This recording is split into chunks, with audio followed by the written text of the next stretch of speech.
अगर हम हिस्ट्री यानी तारीख में देखेंगे तो ग्रीक के यानी यूनान के रहने वाले दो फिलोसफर यानी दाना शख्स फलसफियों ने, जिनका नाम था ल्यूकिपस और डेमोक्रिटस, इन दोनों ने मिलकर 440 बीसी में मैटर के बारे में एक राय दी थी। इन्होंने कहा था कि मैटर एक इनविजिबल यानी ना नजर आने वाले और इनडिविजिबल यानी ना तकसीम होने वाले और इनफाइनाइट यानी बेहिसाब अनगिनत तादाद के बिल्डिंग ब्लॉक से मिलकर बना है, जिसे हम एटोमोस कहते हैं, यानी उसे एटोमोस कहा गया। यूनानी जुबान में आ का मतलब है ना और टॉम का मतलब टूटना, यानी कि एटोमोस नॉन ब्रेकेबल, ना टूटने वाला कोई मादा है। इस पुराने उसूल के मुताबिक एटम सिर्फ फलसफों की दलील पर ही मौजूद था। अब तक एटम के बारे में कोई साइंसी दलील नहीं आई थी। ये जो डेमोक्रिटस और ल्यूकिपस है, ये कहते हैं कि मुख्तलिफ किस्म के एटम मुख्तलिफ किस्म के कॉम्बिनेशन से अलग अलग मैटर बनाते हैं। जो मैटर सॉलिड, लिक्विड और गैसेस था, लेकिन ज़्यादातर फिलोसफर उस वक्त इस बात को तरजीह नहीं करते थे कि मैटर सॉलिड, लिक्विड और गैसेस है, बल्कि वो एरिस्टोटल यानी अरस्तू के बनाए गए कॉन्सेप्ट को मकबूल समझते थे, जिसने मैटर के बारे में ये कॉन्सेप्ट बताया था कि मैटर 4 किस्म के अनासिर यानी एलिमेंट से मिलकर बना है, जो कि अर्थ यानी ज़मीन, वाटर पानी और फायर यानी आग है, जिसे हिंदी में धरती यानी ज़मीन, पानी यानी जल, हवा यानी वायु और आग यानी अग्नि कहते हैं। तो अरस्तू उस टाइम ना फेमस साइंटिस्ट था और डेमोक्रिटस और ल्यूकिपस उसके स्टूडेंट्स वगैरह थे, तो कौन मान सकता था कि सॉलिड, लिक्विड, गैस ही असल में मैटर होते हैं, मतलब मैटर की किस्म है। ये जो अरस्तू ने जो कॉन्सेप्ट दिया है ये गलत था। तो बाद में जाके ये ठीक हुआ, लेकिन एटम के दिए गए इस आइडिया को दोबारा देखा गया था कि इसके बारे में पढ़ा गया। लेकिन जॉन डाल्टन वो पहले साइंसदान थे जिन्होंने 1803 में मॉडर्न एटॉमिक थ्योरी को इंट्रोड्यूस करवाया था, इसे बताया था। जॉन डाल्टन कहते हैं कि एटम मादे का सबसे छोटा पार्टिकल है जो कि इनडिविजिबल और इंडेस्ट्रक्टिबल है, यानी कि वो मजीद टूट नहीं सकता है। जॉन डाल्टन ने एटम के बारे में कहा था कि वो सॉलिड बॉल यानी कि स्नोकर के बॉल की तरह है। इस एटम के अंदर कुछ भी नहीं है, बल्कि वो बॉल सिर्फ पूरा का पूरा एटम ही है। लेकिन भाई डाल्टन साहब की ये बात गलत थी, क्योंकि बाद में मज़ीद कुछ साइंसदान आए और इन्होंने एटम के अंदर मज़ीद कुछ पार्टिकल्स को दरियाफ्त कर लिया, डिस्कवर कर लिया, ढूंढ लिया, और इस पार्टिकल को जो एटम के अंदर होता है, एटम के अंदर ढूंढा गया, उसे हम सब एटॉमिक पार्टिकल्स या फिर फंडामेंटल पार्टिकल्स भी कहते हैं। और एटम के अंदर 3 किस्म के सब एटॉमिक पार्टिकल्स पाए गए, इलेक्ट्रॉन, प्रोटॉन और न्यूट्रॉन। एक एटम में 100 से ज़्यादा सब एटॉमिक पार्टिकल्स होते हैं। इनको दरियाफ्त कर लिया गया है, जैसे कि electron, proton, neutron, positron, mesons, hadrons, neutrino, anti neutrino वगैरह वगैरह वगैरह। बहुत सारे 100 से ज़्यादा सब एटॉमिक पार्टिकल्स दरियाफ्त हो गए, लेकिन सिर्फ 3 पार्टिकल्स हैं, इलेक्ट्रॉन, प्रोटॉन और न्यूट्रॉन। ये 3 पार्टिकल्स को ही हम फंडामेंटल पार्टिकल्स कहते हैं, क्योंकि ये 3 पार्टिकल्स बहुत अहम किरदार अदा करती है किसी भी एलिमेंट के फिजिकल या फिर उसके केमिकल प्रॉपर्टीज़ को डिटरमाइन करने में। यानी कि हम सिर्फ इन 3 पार्टिकल्स के ज़रिए किसी भी एलिमेंट की फिजिकल यानी वो बाहर से कैसा है, और केमिकल यानी उसके अंदर केमिकली क्या क्या खसूसियात हैं, हम आसानी से मालूम कर सकते हैं। सबसे पहले सब एटॉमिक पार्टिकल में इलेक्ट्रॉन को डिस्कवर किया गया, जिसे पहले कैथोड रेस कहा जाता था, यानी कि नेगेटिव रे। इस पार्टिकल को, इलेक्ट्रॉन को, हम ई के ऊपर नेगेटिव के साइन से भी शो करते हैं। इसे ई नेगेटिव से डिनोट किया जाता है, और इस फंडामेंटल पार्टिकल में नेगेटिव चार्ज होता है। इस नेगेटिव चार्ज की जो मैग्नीट्यूड यानी वैल्यू है वो 1.6 एक्सपोनेंट -19 कूलम है। चार्ज की यूनिट कूलम होती है। मिलिकन ने इस चार्ज की वैल्यू को बताया था, और मिलिकन जो रॉबर्ट एंड्रयूस मिलिकन ने एक एक्सपेरिमेंट किया 1909 में, ऑयल ड्रॉप एक्सपेरिमेंट। इसने इस एक्सपेरिमेंट के ज़रिए थॉमसन साहब ने जिस फंडामेंटल पार्टिकल इलेक्ट्रॉन को दरियाफ्त किया था, मिल्टन ने उसकी चार्ज को डिड्यूस किया, जिससे इसे काफ़ी पजीराई मिली। एटम का सबसे लाइटेस्ट यानी कि हल्का पार्टिकल इलेक्ट्रॉन है। इलेक्ट्रॉन का मास 9.11 एक्सपोनेंट -31 किलोग्राम होता है और ग्राम में इसकी वैल्यू 9.11 एक्सपोनेंट -28 होती है। इलेक्ट्रॉन को किसी एक साइंसदान ने डिस्कवर नहीं किया था, विलियम क्रूक इन्होंने कैथोड रेस को डिस्कवर किया था। रेस के बारे में वो ये नहीं जानते थे कि ये एटम का एक पार्टिकल है। 1886 से पहले ही विलियम क्रूक ने कैथोड रेस के बारे में बता दिया था। इसके बाद 1897 में जे थॉमसन साहब आए और इन्होंने बताया कि ये रेस नहीं बल्कि एटम के बुनियादी पार्टिकल्स हैं और इनकी प्रॉपर्टीज़ को भी जे थॉमसन ने बताया। इस कैथोड रेस पार्टिकल की दरियाफ्त के बाद 12 साल गुजर गए और एक साहब आए जिन्होंने इस कैथोड रे के पार्टिकल के चार्ज के बारे में बताया, लेकिन इलेक्ट्रॉन को अभी भी कैथोड रेस के पार्टिकल के बारे में ही इसे जाना जाता था। तो इसके बाद स्टोनी नाम के एक साइंसदान आए और ये कहते हैं कि मैं क्यों पीछे रहूं, तो इन्होंने इलेक्ट्रॉन का नामकरण किया और इस कैथोड रेस पार्टिकल को इलेक्ट्रॉन का नाम दे दिया।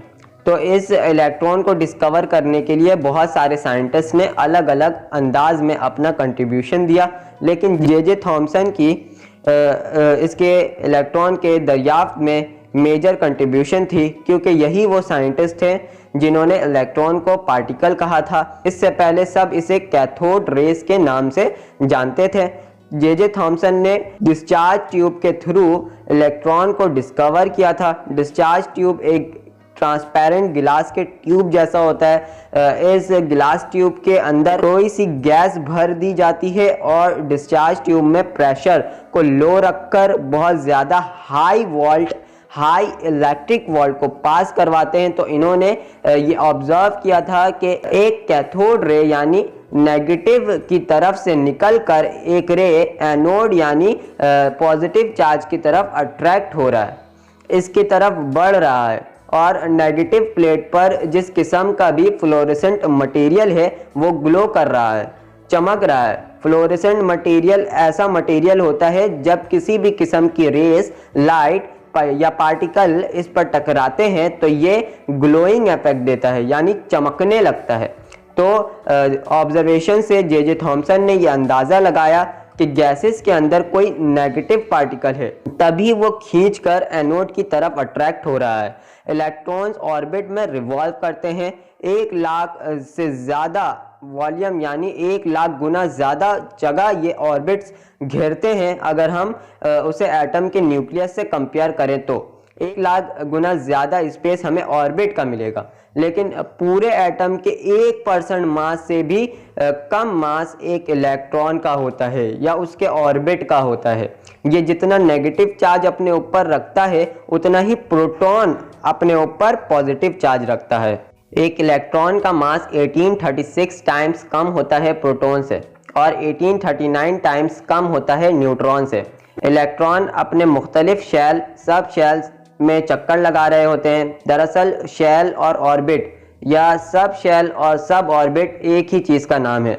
किसी एटम के ऑर्बिट में इलेक्ट्रॉन किस तरह अरेंज हुआ है, इसके अरेंजमेंट से उस एटम के स्टेबिलिटी, उसके मेल्टिंग पॉइंट और दीगर चीज़ों में तब्दीली आ रही होती है और यही इलेक्ट्रॉन केमिकल बॉन्ड फॉर्मेशन में भी हिस्सा ले रहे होते हैं। दूसरा है प्रोटॉन। इसे एनोड रेज भी कहा जाता है यानी कि पॉजिटिव रेस। प्रोटॉन की डिनोशन हम P पॉजिटिव से करते हैं। प्रोटॉन के ऊपर पॉजिटिव चार्ज होता है। प्रोटॉन हर एलिमेंट के न्यूक्लियस के अंदर ही पाया जाता है। इस सब एटॉमिक पार्टिकल्स के चार्ज को भी मिल्टन ने डिस्कवर किया था, जो कि 1.6 एक्सपोनेंट -19 कूलम है। प्रोटॉन इलेक्ट्रॉन के मुकाबले भारी पार्टिकल है। इसका मास 1.67 एक्सपोनेंट -27 kg होता है और अगर हम इसे ग्राम में बताना चाहें तो इसका मास 1.67 एक्सपोनेंट -24 ग्राम होगा। एक प्रोटॉन का मास 1836 इलेक्ट्रॉन के मास के बराबर होता है। यानी कि अगर हम एक प्रोटॉन लें और 1836 इलेक्ट्रॉन को ले लें तो दोनों का मास बराबर होगा। 1886 में यूगेन गोल्डस्टीन एक जर्मन केमिस्ट आए और इन्होंने एनोड रे को डिस्कवर किया और बाद में 1911 में हमारे रदरफोर्ड भाई साहब कहते हैं ये तो एनोड रेस नहीं, प्रोटॉन है, एटम का एक फंडामेंटल पार्टिकल है। अब भाई गोल्डस्टीन साहब ने इसकी डिस्कवरी कैसे की? इन्होंने क्रूक्स के डिस्चार्ज ट्यूब को इस्तेमाल करते हुए इसमें कुछ मॉडिफिकेशंस की। डिस्चार्ज ट्यूब में जो कैथोड के जानिब मेटल फॉयल का प्लेट लगा हुआ था इसे परफोरेटेड कर दिया, इसमें छोटे छोटे सुराख कर दिए और इस गिलास ट्यूब के बैक साइड में जिंक सल्फाइड की कोटिंग कर दी। अब ये दोनों काम भाई साहब ने आखिर क्यों ही किया? सबसे पहली बात, प्लेट में सुराख करने की वजह यह थी कि इलेक्ट्रॉन की पॉजिटिव रे जो है, यानी कि इलेक्ट्रॉन की तरह पॉजिटिव रे जो है वो छोटी नहीं होती है बल्कि एनोड रेज बहुत भारी और बड़ी होती है, वो इस metal foil, thin metal foil से नहीं गुजर सकती। और दूसरा, जिंक सल्फाइड को ग्लास ट्यूब में इसलिए लगाया ताकि अगर कोई रेस इस पर पड़ता है तो जिंक सल्फाइड रेड ग्लो यानी चमक देगा। और फिर गोल्डस्टीन ने एक्सपेरिमेंट किया तो इन्होंने देखा कि सुराख किए हुए प्लेट से रेस नहर की तरह निकल रहे हैं, जिसकी वजह से इन्होंने इसे एनोड रे के साथ साथ कैनाल रे का नाम भी दे दिया। अब रेड ग्लो हो रहा था यानी चमक रहा था, तो गोल्डस्टीन ने क्या पहचाना कि इसमें से कोई रे निकल रहा है और वो रे किस सूरत में निकल रहा था? कैनाल की सूरत में, नहर की सूरत में निकल रहा था, इसलिए उसको कैनाल रेस का भी नाम दे दिया। भाई अब आ गए रदरफोर्ड, ये कहते हैं भाई मेरे हाथ तो सोना लगा है, और इन्होंने एक्सपेरिमेंट को जारी रखा और कहते हैं कि भाइयों, गोल्डस्टीन साहब ने जिस रे को कैनाल रे कहा है वो दरअसल एटम का एक पार्टिकल है, रे नहीं है। और फिर इन्होंने इसे प्रोटॉन का नाम दिया। जैसे कि हमें मालूम ही है कि किसी भी एलिमेंट में मौजूद प्रोटॉन की तादाद को हम एटॉमिक नंबर भी कहते हैं, और प्रोटॉन और न्यूट्रॉन की तादाद को जोड़कर हम किसी भी एलिमेंट का मास नंबर निकालते हैं। हमें मालूम है कि किसी भी एलिमेंट में मौजूद न्यूक्लियस के अंदर हमें प्रोटॉन और न्यूट्रॉन मिलता है, और इसी प्रोटॉन और न्यूट्रॉन से किसी भी एलिमेंट का मास मालूम किया जाता है, क्योंकि किसी भी एलिमेंट का 99.94% मास इसके न्यूक्लियस पर ही होता है। इलेक्ट्रॉन को हम फोकट में लिए हैं क्योंकि इसमें 0.5% मास को इसका नेग्लेक्ट कर दिया जाता है, क्योंकि इस 0.5% मास से वो कोई इफेक्ट नहीं दे पाता है उस एटम पर। हर एलिमेंट के अंदर प्रोटॉन की तादाद अलग होती है। प्रोटॉन की इस बेसिक इंफॉर्मेशन जस्ट हो गया है, अब इसको डिटेल में पढ़ना नहीं है हमें। अब हम तीसरा पढ़ेंगे जो कि है न्यूट्रॉन। तीसरा है न्यूट्रॉन। इस सब एटॉमिक पार्टिकल्स को हमेशा से ही न्यूट्रॉन कहा जाता है। ये एटम के न्यूक्लियस में मौजूद होता है और इसका कोई चार्ज नहीं होता, इसलिए इसकी डिनोशन के लिए कभी कभार n नॉट लिखते हैं, क्योंकि चार्ज नहीं है तो ये न्यूट्रल पार्टिकल है और इसके चार्ज का मैग्नीट्यूड भी 0 होगा। न्यूट्रॉन प्रोटॉन से हल्का सा भारी होता है। इसका मास है 1.76 एक्सपोनेंट -27 किलोग्राम, और अगर ग्राम में से एक्सप्रेस करेंगे तो 1.76 एक्सपोनेंट -24 ग्राम इसका मास होगा। इस फंडामेंटल पार्टिकल को जेम्स चैडविक ने 1932 में डिस्कवर किया था। इस पार्टिकल को आर्टिफिशियल रेडियो एक्टिविटी के जरिए डिस्कवर किया गया था। भाई अब भाई साहब ने ये नया कॉन्सेप्ट क्यों दिया, और आप सोच रहे होंगे कि इसे डिस्चार्ज ट्यूब से क्यों नहीं डिस्कवर किया गया। तो ये पार्टिकल इस डिस्चार्ज ट्यूब से डिस्कवर हो ही नहीं सकता था, क्योंकि भाई न्यूट्रॉन पर कोई चार्ज ही नहीं है, वो ना कैथोड की तरफ जाएगा और ना एनोड की तरफ अट्रैक्ट होगा। भाई वो तो न्यूट्रल है। तो इसके लिए जेम्स चैडविक ने दिमाग की बत्ती जलाई और एक नया मेथड का इस्तेमाल किया। रेडियो एक्टिविटी क्या होती है? ये एक ऐसा प्रोसेस है जिसमें एलिमेंट का न्यूक्लियस टूट जाता है या वो एलिमेंट का एटम अनस्टेबल होकर अपने अंदर से रेडिएशन निकालना शुरू कर देता है।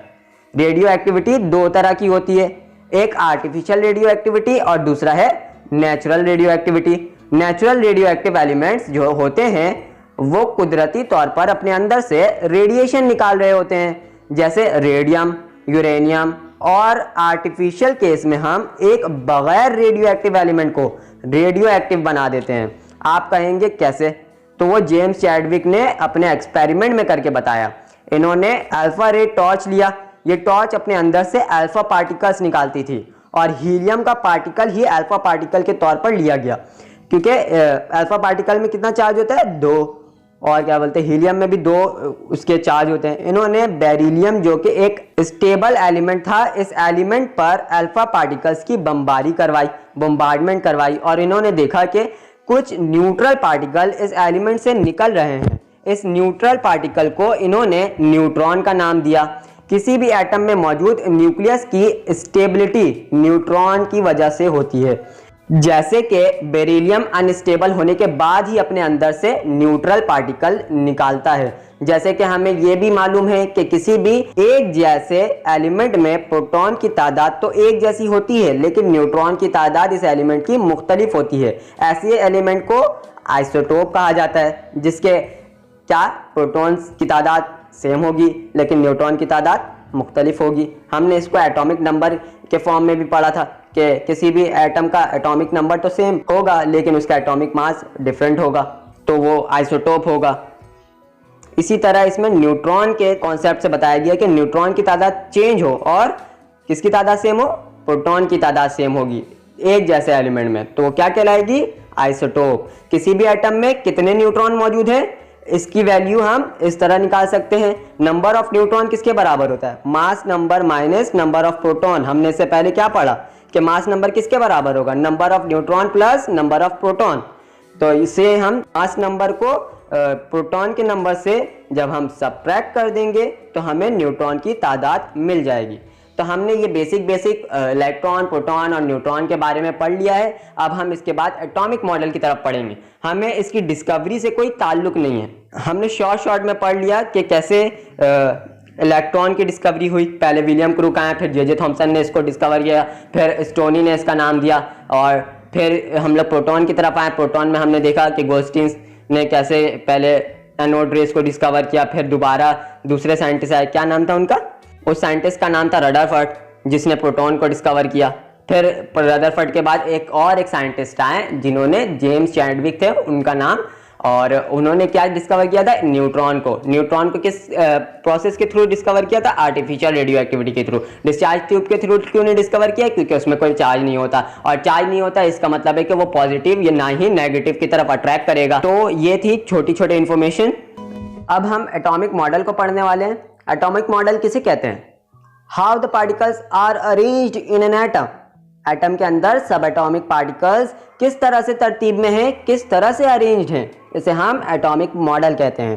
तो अलग अलग साइंसदानों ने एटम के शेप, इसमें मौजूद इलेक्ट्रॉन, प्रोटॉन और न्यूट्रॉन की अरेंजमेंट को अलग अलग तरह से बताया और इसी को हम एटॉमिक मॉडल कहते हैं। सबसे पहले 1808 में जॉन डाल्टन ने एक एटॉमिक मॉडल को पेश किया था।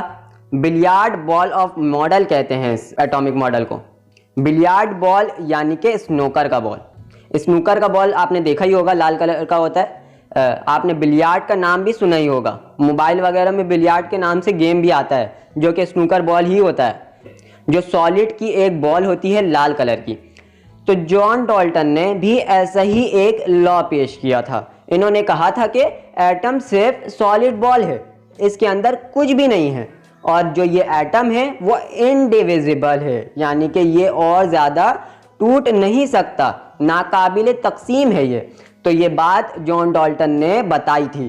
बाद में डिस्कवरी के बाद ये लॉ गलत साबित हो गया, जिसके बाद 1900 में एक साइंटिस्ट जे थॉमसन साहब आए। इन्होंने एक अलग लॉ पेश किया। जब ये लॉ पेश किया गया तो उस वक्त तक इलेक्ट्रॉन और प्रोटॉन की डिस्कवरी हो गई थी। तो इन्होंने ये लॉ पेश किया कि एटम इनडिविजिबल नहीं बल्कि ये डिविजिबल है।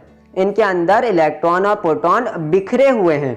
जैसे कि तरबूज के अंदर तरबूज का बीज बिखरा हुआ होता है, वैसे ही एटम के अंदर इलेक्ट्रॉन और प्रोटॉन बिखरे हुए हैं, और इसी को plum pudding model of atom कहा गया। इससे मुराद है कि एटम के अंदर पॉजिटिव चार्ज और नेगेटिव चार्ज स्कैटर्ड यानी बिखरा हुआ है, और बाद में ये भी मॉडल गलत साबित हो गया, क्योंकि इलेक्ट्रॉन और प्रोटॉन एक खास पोजीशन में मौजूद होते हैं। अभी तक तो सिर्फ पॉजिटिव और नेगेटिव चार्जेस की कॉन्सेप्ट बताई गई थी, प्रोटॉन और इलेक्ट्रॉन तो डिस्कवर ही नहीं हुआ था, सिर्फ पॉजिटिव और नेगेटिव चार्ज ही डिस्कवर हुआ था। अब 11 साल के बाद 1911 में रदरफोर्ड साहब आए।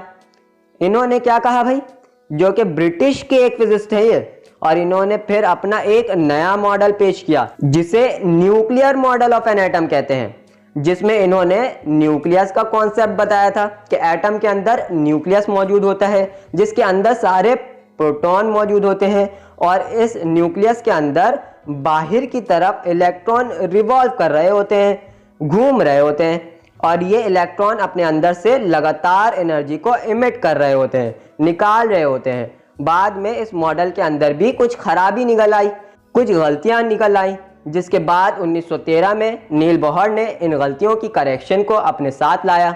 ये एक डैनिश फिजिस्ट है। डैनिश का मतलब है वो बंदा डेनमार्क में रहता है। इन्होंने solar system model of an atom को पेश किया था। ये एक एटॉमिक मॉडल था नील बोहर का।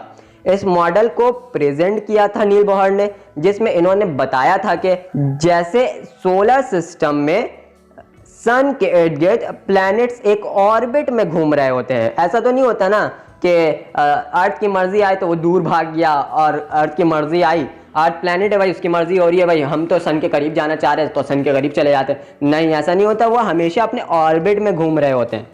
वैसे ही एटम में न्यूक्लियस के इर्द गिर्द इलेक्ट्रॉन रिवॉल्व कर रहे होते हैं। ये भाई नील बोहर साहब ने बताया था। तो ऑर्बिट का कॉन्सेप्ट नील बोहर ने दिया था। फिर इस मॉडल में भी डिफेक्ट आ गए और ये मॉडल भी रिजेक्ट हो गया। इसके बाद एक आखिरी कॉन्सेप्ट आया जिसे एरविन श्रोडिंगर ने प्रेजेंट किया था। ये quantum mechanical model of an atom कहलाता है। ये मॉडल जो है वो क्या कहलाता है, quantum mechanical model of an atom. अभी हमने एटॉमिक मॉडल के कॉन्सेप्ट, ये सब बेसिक कॉन्सेप्ट को पढ़ा है। अभी हम सब कुछ धीरे धीरे डिटेल में डिस्कस करेंगे कि क्या खराबी आ गई अर्नेस्ट रदरफोर्ड के मॉडल में, नील बोहर ने एटम के बारे में क्या कहा था। तो चलिए आगे बढ़ते हैं और इन सब को डिटेल में डिस्कस करते हैं। अब पहले हम रदरफोर्ड के मॉडल के डिफेक्ट्स को पढ़ेंगे। रदरफोर्ड के एटॉमिक मॉडल के मुताबिक जो इलेक्ट्रॉन न्यूक्लियस के बाहर घूम रहे हैं, लगातार वो अपने अंदर से एनर्जी को एमिट कर रहे हैं, खारिज कर रहे हैं, अपने अंदर से निकाल रहे हैं, एनर्जी को धक्का देके बाहर फेंक रहे हैं। तो अगर ये बात सही होती तो एक वक्त आता कि इलेक्ट्रॉन की एनर्जी खत्म हो जाती और इलेक्ट्रॉन न्यूक्लियस पर गिर जाता और मैटर का शेप खराब हो जाता। लेकिन हमने कभी नहीं देखा कि इलेक्ट्रॉन घूमते घूमते रुक गया हो या फिर मैटर का शेप एक वक्त के साथ खुद ब खुद बदल गया हो। दूसरा, रदरफोर्ड के एटॉमिक मॉडल के मुताबिक अगर इलेक्ट्रॉन अपने अंदर से एनर्जी को निकाल रहा है तो उसे कंटीन्यूअस स्पेक्ट्रम बनाना चाहिए, लेकिन हमें एटम के इलेक्ट्रॉन में लाइन स्पेक्ट्रम नजर आ रहा होता है। रंगों की लगातार बैंड्स यानी जो लकीरें बन रही होती हैं उसे कंटीन्यूअस स्पेक्ट्रम कहते हैं, जबकि हमें तो एटम के इस इलेक्ट्रॉन में लाइन स्पेक्ट्रम मिल रहा होता है। इन डिफेक्ट्स की वजह से रदरफोर्ड के इस थ्योरी को रिजेक्ट कर दिया गया। कौन से दो पोस्टुलेट्स हैं? ऊपर दो पोस्टुलेट्स के बारे में बिल्कुल मैं निशानदही कर दे रहा हूं कि पहले तो एनर्जी को लगातार इमिट कर रहा है ये इलेक्ट्रॉन। देखिए कि एनर्जी को कैसे लगातार इमिट कर रहा है। अगर ये एनर्जी को इमिट करेगा तो ये यकीनन इसके अंदर एक वक्त आएगा एनर्जी खत्म होते जाएगा और ये न्यूक्लियस के ऊपर जाके कोलैप्स कर जाएगा, टकरा जाएगा, जिसके वजह से क्या होगा, उस मैटर का शेप बिगड़ जाएगा, वो मैटर पूरा का पूरा ही खराब हो जाएगा, एक अलग ही शेप ले लेगा। लेकिन हमें तो नहीं दिखता। अब अगर आपके पास अभी पेन है, अगर आप मेरा लेक्चर नोट कर रहे हैं तो आप उस पेन को देखिए, तो वो पेन क्या, आप लिखते लिखते उस पेन में इतना मतलब एनर्जी लॉस हो जाएगा, वो इलेक्ट्रॉन इतना घूम लिया है उसमें कि एनर्जी उसने अपनी पूरी निकाल दी है, तो वो तो जाके इलेक्ट्रॉन न्यूक्लियस में कोलैप्स कर जाएगा वो इलेक्ट्रॉन। तो क्या होगा, वो पेन क्या बन जाएगा, पेन नहीं पेंसिल बन जाएगा। ऐसा तो नहीं होगा ना। कभी भी इलेक्ट्रॉन एनर्जी को इमिट इस तरीके से नहीं करता है कि हमेशा एनर्जी को इमिट करते जा रहा है वो। अगर वो हमेशा इमिट करते ही जाएगा तो यकीनन वो कोलैप्स कर जाएगा। और दूसरा जो ये कंटीन्यूअस और लाइन स्पेक्ट्रम का जो इसमें दिया हुआ है एक डिफेक्ट्स, आप बस इतना याद करें कि इलेक्ट्रॉन लाइन स्पेक्ट्रम बनाता है।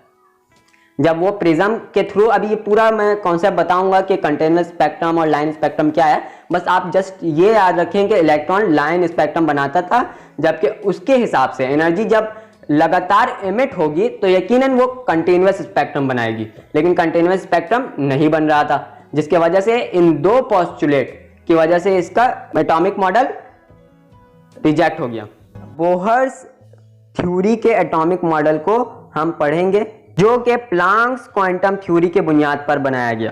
तो हम क्या पढ़ेंगे? सबसे पहले हम पढ़ेंगे प्लांक्स क्वांटम थ्योरी, क्योंकि इसी के बुनियाद पर तो नील बोहर की थ्योरी बनी है। तो पहले हम क्या डिस्कस कर लेते हैं, प्लांक्स क्वांटम थ्योरी क्या है, इसे समझ लेते हैं पहले। मैक्स प्लांक्स जर्मन के रहने वाले एक फिजिसिस्ट हैं, जिन्होंने 1900 में इस क्वांटम थ्योरी को प्रपोज किया था, और 1908 में मैक्स प्लांक्स को नोबेल प्राइज से भी नवाजा गया था। यानी कि ये थ्योरी तो बहुत मकबूल साबित हुई, जिसकी वजह से इन्हें क्या मिल गया? नोबेल प्राइज भी मिल गया। अब ये थ्योरी क्या कहता है, चलिए इसको भी देख लेते हैं कि ये थ्योरी क्या कह रहा है।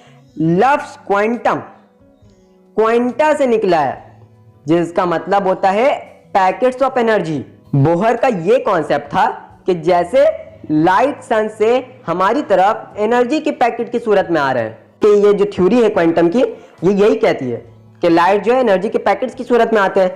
तो बोहर का भी यही कॉन्सेप्ट था कि जैसे लाइट सन से हमारी तरफ एनर्जी के पैकेट्स की सूरत में आ रहे हैं, वैसे ही एटम भी किसी मैटर में पैकेट्स की तरह है। एटम भी एक पैकेट्स की तरह है। प्लांक्स क्वांटम थ्योरी के मुताबिक एनर्जी एब्जॉर्ब यानी जज्ब और रेडिएटेड यानी निकलते हैं एनर्जी के पैकेट्स की सूरत में।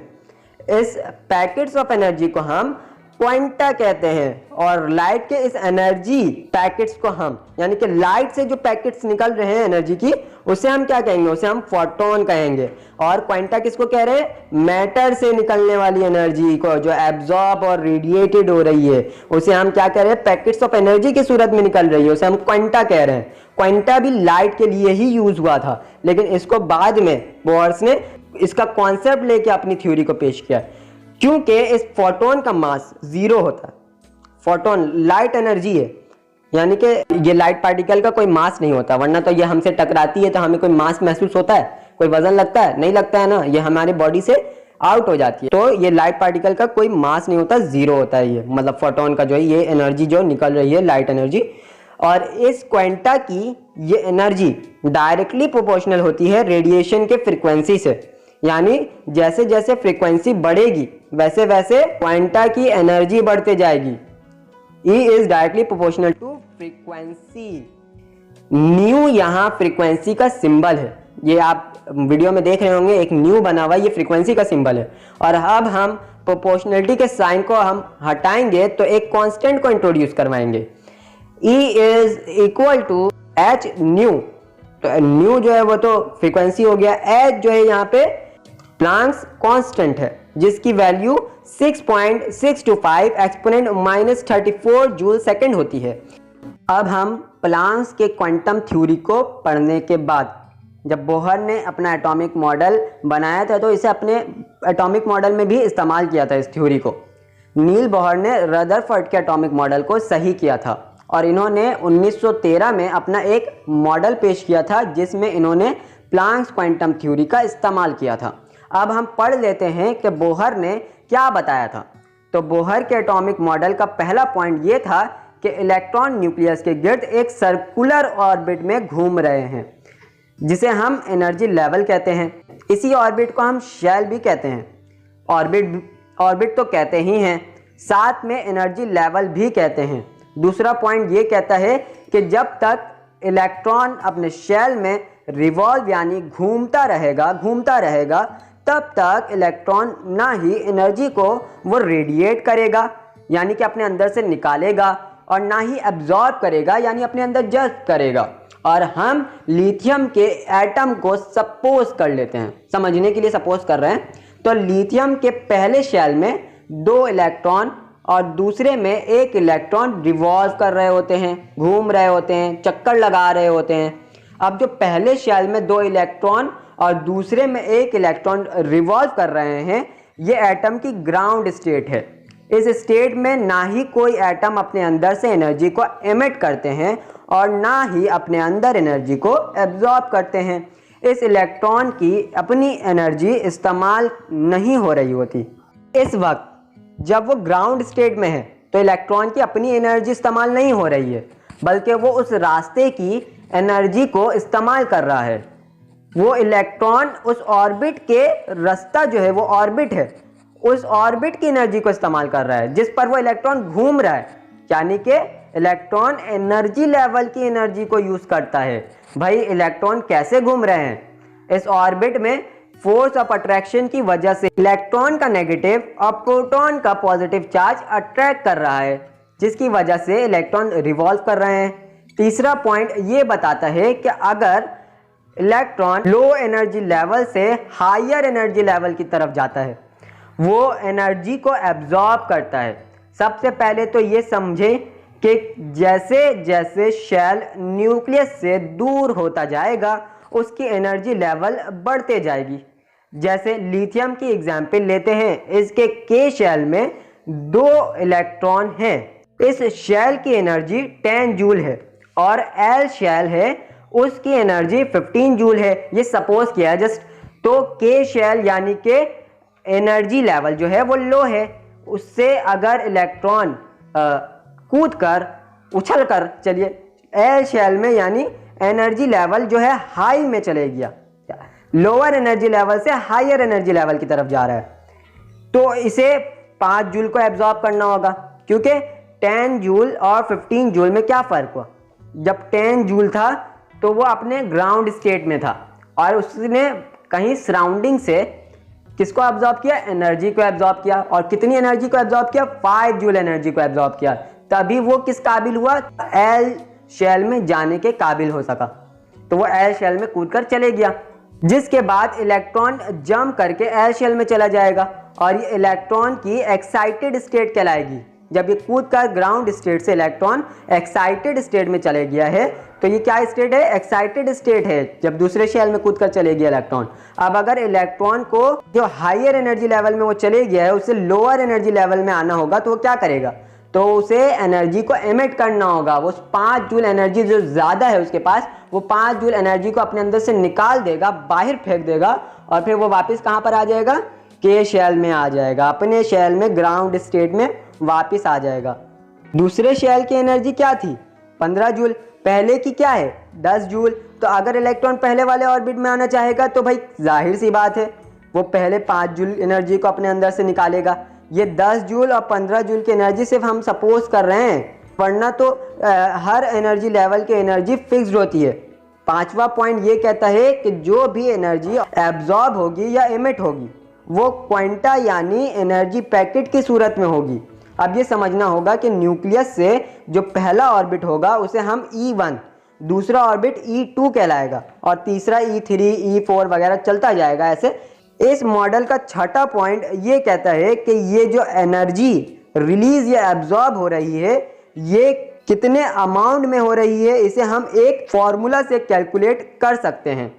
डेल E यानी चेंज इन एनर्जी बराबर होता है E2 माइनस E1, यानी हायर एनर्जी लेवल को अगर हम लोअर एनर्जी लेवल से माइनस कर देंगे तो हमें चेंज इन एनर्जी मिल जाएगा कि कितने एनर्जी का चेंज आ रहा है। जब वो हायर एनर्जी लेवल से लोअर एनर्जी लेवल की तरफ आ रहा है, ये लोअर से हायर की तरफ जा रहा है, तो एनर्जी चेंज क्या आ रहा है, कितना एनर्जी को चेंज करना पड़ रहा है, कितने जूल को। यहाँ तो 5 जूल हम लोग जो एग्जाम्पल लिए तो उसमें 5 जूल आ रहा था। अगर कोई इलेक्ट्रॉन इसे E2 में जा रहा है तो हम अगर E2 को E1 से सब्ट्रैक्ट कर देंगे तो हमें चेंज इन एनर्जी मालूम हो जाएगी कि एनर्जी में कितनी तब्दीली आई। डेल E यानी चेंज इन एनर्जी बराबर होता है H Planck's constant multiply by new यानी फ्रीक्वेंसी के। एक फॉर्मूला से हम चेंज इन एनर्जी को मालूम कर सकते हैं। इस फॉर्मूला में H तो हमें मालूम है कि एक प्लैंक्स कांस्टेंट है जिसकी वैल्यू भी हमें मालूम है। न्यू भी हमें मालूम होना चाहिए कि इस एनर्जी लेवल से दूसरे एनर्जी लेवल में जाने की इसमें रेडिएशन ऑफ फ्रीक्वेंसी यानी फ्रीक्वेंसी ऑफ रेडिएशन क्या है। 7वां पॉइंट ये है कि कोई भी इलेक्ट्रॉन किसी भी ऑर्बिट में रिवॉल्व कर रही है तो इस इलेक्ट्रॉन का एंगुलर मोमेंटम बराबर होगा h/2 पाई के। h प्लैंक्स कांस्टेंट है और पाई की वैल्यू भी कांस्टेंट होती है। तो h/2 के इंटीग्रल मल्टीपल के बराबर क्या होना चाहिए? एंगुलर मोमेंटम उस इलेक्ट्रॉन का जो कि वो रिवॉल्व कर रही है जिस ऑर्बिट में। मोमेंटम हमें मालूम है कि क्वांटिटी ऑफ मोशन को कहते हैं, लेकिन P = mv लीनियर मोमेंटम होता है कि अगर बॉडी सीधी लाइन में ट्रेवल कर रही है तो इस बॉडी की मोशन की क्वांटिटी लीनियर मोमेंटम कहलाएगी। लेकिन अगर यही बॉडी किसी सर्कुलर पाथ में रिवॉल्व कर रही है, घूम रही है, चक्कर लगा रही है, तो इसकी मोशन की क्वांटिटी क्या होगी? इसकी मोशन की क्वांटिटी को हम एंगुलर मोमेंटम कहेंगे। एंगुलर मोमेंटम में हम लीनियर मोमेंटम को r से ज़र्ब देते हैं, मल्टीप्लाई कर देते हैं, यानी कि हमें इस सर्कुलर पाथ के रेडियस को भी कैलकुलेशन में शामिल करना होगा। तो बोहर के इस क्वांटाइजेशन पोस्टुलेट के मुताबिक mvr यानी एंगुलर मोमेंटम बराबर है nh/2π। n जो है नंबर ऑफ ऑर्बिट को कह रहे हैं, h जो है वो प्लैंक्स कांस्टेंट है और पाई की वैल्यू भी कांस्टेंट होती है। और mvr क्या हो गया? mvr तो एंगुलर मोमेंटम है। इस फॉर्मूला में n जो है वो नंबर ऑफ शेल है। इसके बाद अब हम बोहर्स एटॉमिक मॉडल के डिफेक्ट को पढ़ेंगे, क्योंकि ये मॉडल भी आखिरकार गलत हो गया था। ये मॉडल में भी कुछ खराबी आ गई, इसमें भी गलतियां आ गई, जिसकी वजह से ये भी गलत साबित हो गया। अब हम क्या पढ़ेंगे? Defects of Bohr atomic model. 4 बहुत बड़े रीजंस थे जिसकी वजह से बोहर के एटॉमिक मॉडल को रिजेक्ट कर दिया गया। आइए चलिए जानते हैं कि इसके मॉडल में क्या गलती आई थी। सबसे पहला डिफेक्ट ये कि ये मॉडल उसी स्पेशीज या एटम पर लगता था जिसके आखिरी शेल में एक इलेक्ट्रॉन हो या एक ही इलेक्ट्रॉन न्यूक्लियस के इर्द गिर्द घूम रहा हो, जैसे कि हाइड्रोजन एटम। इसको छोड़कर तो बाकी दूसरे एटम हैं जो कि एक से ज्यादा इलेक्ट्रॉन पर मुश्तमिल हैं। ये मॉडल उन एटम्स पर अप्लाई नहीं हो पा रही थी। दूसरा डिफेक्ट ये था कि बोहर्स की थ्योरी इलेक्ट्रॉन के सिर्फ पार्टिकल नेचर को बताता था, जबकि बाद में डी ब्रोगली एक साइंटिस्ट हैं जिसने बताया कि एटम में मौजूद इलेक्ट्रॉन पार्टिकल नेचर के साथ साथ वेव नेचर भी रखती है, और बोहर्स की थ्योरी ने ऐसा कुछ नहीं बताया था हमें। तीसरा डिफेक्ट ये बताता है कि हाइजेनबर्ग अनसर्टेनिटी प्रिंसिपल 1926 में इस प्रिंसिपल को हाइजेनबर्ग ने पेश किया था।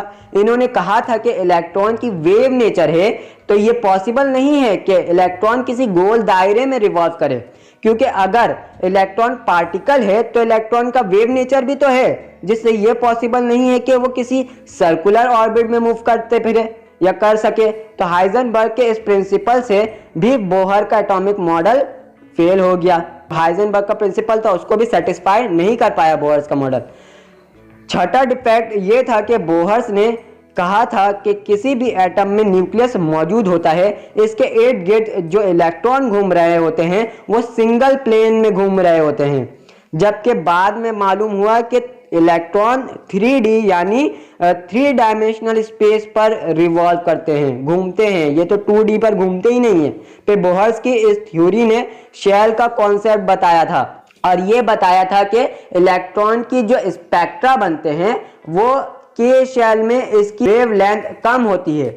यानी हम लोग तो KLMN के से शुरू करते हैं ना, तो के में इसकी वेव लेंथ क्या होगी? कम होगी इस स्पेक्ट्रा की। इससे बड़ी होती है फिर L में, और फिर M में जब जाएगी तो उससे बड़ी होगी। यानी शेल की तरफ जैसे जैसे हम आगे बढ़ेंगे तो लाइन स्पेक्ट्रम मोटा होते जाएगा, यानी थिक होते जाएगा, इसकी वेव लेंथ बढ़ती जाएगी। जबकि जीमैन और स्टार्क 2 साइंटिस्ट हैं, इन्होंने जब किसी एटम को इलेक्ट्रिक और मैग्नेटिक फील्ड में रखा तो इन्होंने क्या ऑब्जर्व किया? अब इनकी ऑब्जर्वेशन देखिए। इनकी ऑब्जर्वेशन से भी बोहर्स का एटॉमिक मॉडल फेल हो रहा है, क्योंकि जब इन्होंने किसी भी एटम को इलेक्ट्रिक और मैग्नेटिक फील्ड में रखा तो इन्होंने ऑब्जर्व किया कि के शेल में स्पेक्ट्रा है वो 2 हिस्सों में टूट गया है। एल के शेल का स्पेक्ट्रा 3 हिस्सों में टूट गया, जिससे बोहर का ऑर्बिट वाला पोस्टुलेट भी गलत साबित हो गया, क्योंकि उसका पोस्टुलेट कहता था जो स्पेक्ट्रा बनते हैं वो ऑर्बिट के थ्रू बनते हैं।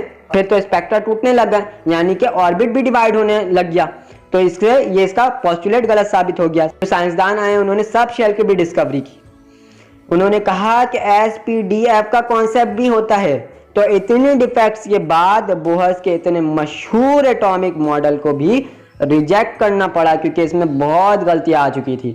तो अब हमने बोहर्स का एटॉमिक मॉडल पढ़ लिया। अब हम इसके बाद स्पेक्ट्रम का कॉन्सेप्ट पढ़ने वाले हैं, जिसमें हम लाइन स्पेक्ट्रम को भी अलग से डिटेल में पढ़ेंगे। पहले हम स्पेक्ट्रम को डिटेल में पढ़ेंगे कि स्पेक्ट्रम होता क्या है, फिर कंटीन्यूअस स्पेक्ट्रम को पढ़ेंगे। लाइन स्पेक्ट्रम में भी दो उसके टाइप्स होते हैं, उसको भी हम लोग पढ़ेंगे। फिर इसके बाद हम लोग एक हाइड्रोजन स्पेक्ट्रम का भी बहुत बड़ा टॉपिक पढ़ेंगे।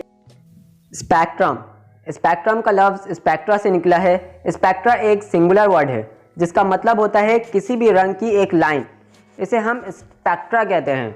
इसके नतीजे में हम स्पेक्ट्रम को समझेंगे कि स्पेक्ट्रम हम different colours of band of light को कहते हैं, कि रोशनी की जो एक पट्टी होती है वो जो डिफरेंट लाइट्स में हमें नजर आती है वो स्पेक्ट्रम कहलाती है। अब लाइट जो है वो दो तरह की होती है, एक को हम मोनोक्रोमेटिक लाइट कहते हैं और दूसरे को हम पॉलीक्रोमेटिक लाइट कहते हैं। मोनोक्रोमेटिक लाइट का मतलब यह है कि जो लाइट एक रंग पर मुश्तमिल होती है, यानी कि इसमें सिर्फ एक रंग ही होता है। नाम से ही वाज़ा हो रहा है कि मोनो यानी कि एक। दूसरा पॉलीक्रोमेटिक लाइट, इसका मतलब यह है कि जो लाइट मुख्तलिफ रंगों में कंसिस्ट करती हो, चार से ज़्यादा चीज़ों पर मुश्तमिल चीज़ को हम पॉली का टर्म देते हैं। जैसे कि हमने बॉन्डिंग चैप्टर में भी हमने पिछले क्लासेस में पढ़ा ही है कि मोनो मतलब एक, डाया मतलब दो, टेट्रा मतलब चार, ट्राया मतलब तीन, ऐसे ही मतलब टर्म्स बढ़ते जाएंगे। तो हम पेंटागन भी बोलते हैं, जैसे कि हम मैथ में शेप में देते हैं पेंटागन को, लेकिन पेंटा 5 कहते हैं। लेकिन यहाँ पे पॉली मतलब होता है चार से ज्यादा, जितनी भी चीज होंगी हम पेंटा को भी पॉली में ले सकते हैं। तो पॉलीक्रोमेटिक यानी कि चार से ज्यादा चीज पर जो मुश्तमिल होती है, तो यहाँ चार से ज्यादा लाइट होंगे, इसलिए पॉलीक्रोमेटिक लाइट कहा जा रहा है इसको। इसकी रोशनी 7 रंगों के बैंड से बनी होती है, यानी कि एक पॉलीक्रोमेटिक लाइट से एक से ज्यादा रेस निकल रही होती हैं। प्रिज्म फिजिक्स में हमने पढ़ा है कि इसके 2 ट्रायंगुलर साइड्स होते हैं और 3 रेक्टेंगुलर साइड्स होती है। शीशे का बना हुआ होता है ये प्रिज्म।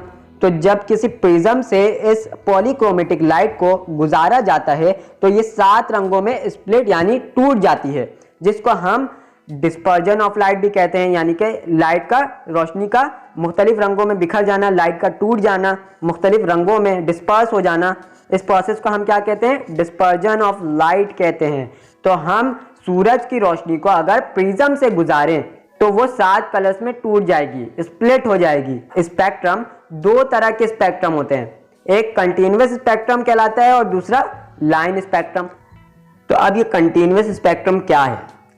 तो लाइट का कोई ऐसा सोर्स जो कि अपने अंदर से लगातार एनर्जी को इमिट कर रहा हो, निकाल रहा हो, कंटीन्यूअस मैनर में अपने अंदर से एनर्जी को निकाल रहा होगा, तो वो सोर्स की लाइट को अगर प्रिज्म से पास करवाएंगे तो कंटीन्यूअस स्पेक्ट्रम बनाएंगे, यानी कि लगातार जो एनर्जी इमिट हो रही है वो कंटीन्यूअस स्पेक्ट्रम बनाएगी अगर हम उसको प्रिज्म से गुजारते हैं उस लाइट एनर्जी को। तो आप ये सोच रहे होंगे कि कौन सा सोर्स है लाइट का जो अपने अंदर से लगातार एनर्जी को खारिज कर रहा है, निकाल रहा है। तो 2 सोर्स है हमारे पास। पहला सन यानी सूरज, सूरज अपने अंदर से लगातार एनर्जी को निकालता है, और दूसरा है heated metal filament of incandescent lamp.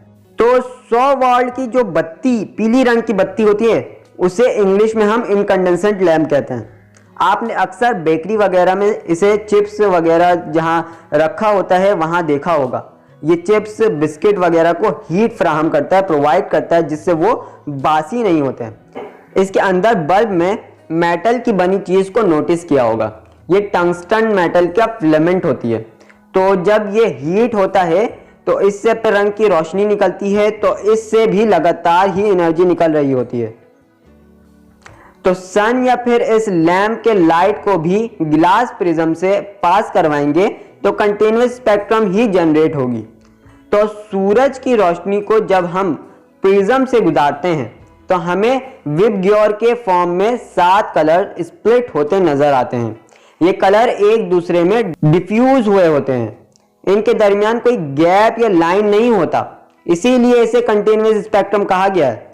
VIBGYOR यानी कि हमें सबसे नीचे वायलेट, फिर इंडिगो, फिर ब्लू, फिर ग्रीन, फिर येलो, फिर ऑरेंज और सबसे ऊपर रेड कलर दिख रहा होता है। अब रेनबो में भी देखा ही होगा आपने कि एक कलर दूसरे में डिफ्यूज हुआ दिखता है। अब आसमान में तो कोई प्रिज्म नहीं है, तो जब बारिश होती है तो इसके बाद आसमान में जो ड्रॉप्स ऑफ वाटर बचते हैं, यानी कि बारिश के बाद एटमॉस्फेयर मॉइस्ट हो जाता है और वो पानी के बूंदे एक प्रिज्म की तरह बिहेव कर रही होती हैं। तो जब बारिश के बाद सूरज निकलता है तो फिजा में मौजूद बारिश के बूंदों से टकराकर 7 रंगों में टूट जाता है।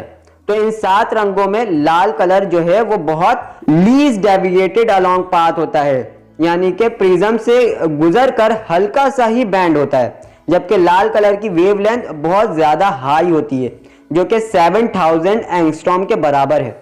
जबकि वायलेट कलर अपनी जगह से बहुत ज्यादा डेविएटेड हो जाता है, हट जाता है अपने जगह से, पास से डेविएट कर जाता है और इसकी वेवलेंथ बहुत ही कम होती है जो कि 4000 एंगस्ट्रॉम के बराबर होता है।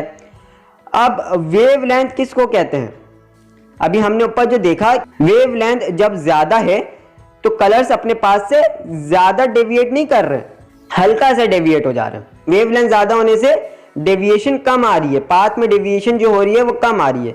जबकि वेवलेंथ अगर हम कम कर दें तो वैसे ही वायलेट कलर की वेवलेंथ जो कम होती है, इस वजह से ही वो डेविएशन बहुत ज्यादा करता है, बिल्कुल अपनी जगह से हट जाता है। वीडियो जो चल रही है उसमें आप देख रहे हैं सामने कि वायलेट कलर कितने डेविएट हो गया है प्रिज्म से और बिल्कुल नीचे है। विबग्योर में भी सबसे ऊपर वायलेट कलर का नाम है क्योंकि वो नीचे से स्टार्ट हो रहा है विबग्योर। अब हम जानेंगे कि वेवलेंथ किसको कहते हैं, इसे समझना होगा। हमें मालूम है कि लाइट अपने अंदर वेव नेचर भी रखती है। अगर हम एक वेव बनाते हैं तो इस वेव में जो है एक क्रस्ट से लेकर दूसरे क्रस्ट या फिर एक ट्रफ से लेकर दूसरे ट्रफ तक के डिस्टेंस को हम वेवलेंथ कहते हैं। कंटीन्यूअस स्पेक्ट्रम को पढ़ने के बाद अब हम लाइन स्पेक्ट्रम की तरफ बढ़ेंगे, लाइन स्पेक्ट्रम को जानेंगे। लाइन स्पेक्ट्रम को ही हम जो है डिसकंटिन्यूअस स्पेक्ट्रम और एटॉमिक स्पेक्ट्रम भी कहते हैं। लाइन स्पेक्ट्रम का जो सोर्स है उसका वो डिस्चार्ज ट्यूब है, जिसके अंदर हम किसी गैस को भर देते हैं तो ये गैस जो है इस डिस्चार्ज ट्यूब के अंदर लो प्रेशर और हाई वोल्टेज में जो गैस है वो अपनी एक्साइटेड स्टेट में पहुंच जाएगी। एक्साइटेड स्टेट यानी कि एटम में मौजूद इलेक्ट्रॉन जिस ऑर्बिट में घूम रहा है वो कहीं से एनर्जी को एब्जॉर्ब करके हायर एनर्जी लेवल में जंप कर जाएगा, तो वो एटम की एक्साइटेड स्टेट कहलाती है। जिससे पहले तक वो ग्राउंड स्टेट में था लेकिन अब वो एक्साइटेड स्टेट में पहुंच गया है। तो डिस्चार्ज ट्यूब में गैस जब एक्साइटेड स्टेट में होगी, कैथोड से एक रे एनोड की तरफ जाएगी जिसके रिजल्ट में एक्सरेस इजेक्ट होगा, इस ट्यूब से निकलेगा और हम इस एक्सरे को प्रिज्म से पास करवाएंगे तो हमें एक लाइन स्पेक्ट्रम जनरेट होता दिखाई देगा, डिसकंटिन्यूअस स्पेक्ट्रम बनेगा या एटॉमिक स्पेक्ट्रम भी हम इसी को कहते हैं। मुख्तलिफ एलिमेंट्स जो अपने अंदर से लाइट के इन कलर्स को एब्जॉर्ब या एमिट करेंगे, इनकी एक खास वेवलेंथ होगी।